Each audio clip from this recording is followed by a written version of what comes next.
নমস্কাৰ বন্ধু বান্ধৱীসকল, আজি মানে এনেকুৱা এটা ভিডিঅ' লৈ আহিছোঁ। আপোনালোকে চাই থাকক ভিডিঅ'টো। ভাল পালে লাইক কৰিব, শ্বেয়াৰ কৰিব, ছাবস্ক্ৰাইব কৰিব চেনেলটো। মানে কি ঘৰৰ ওচৰতে বেংগলী মানুহ আছে। বেংগলী মানুহে কি চৰক পূজা পাতিছে, পিঠিত বৰশী লগোৱা।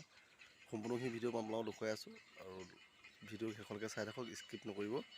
আৰু ভিডিঅ'টো লাইক কৰি দিব, আৰু যিমান পাৰে শ্বেয়াৰ কৰি দিয়ক, আৰু চেনেলটো ছাবস্ক্ৰাইব কৰি দিয়ক। মই যাতে এনেকুৱা ভিডিঅ' বনাই থাকিবলৈ মই আগলৈ অন্ত উৎসাহ পাওঁ, তাৰ কামনা আপোনালোকৰ মাজলৈ পিঠিত বৰশী লগা ভিডিঅ'টো ষ্টাৰ্ট কৰিছোঁ। ভিডিঅ'টো শেষলৈকে চাব।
বৰশী লগাইছে দেখিছেনে বাৰু?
रुको जरा सबर करो।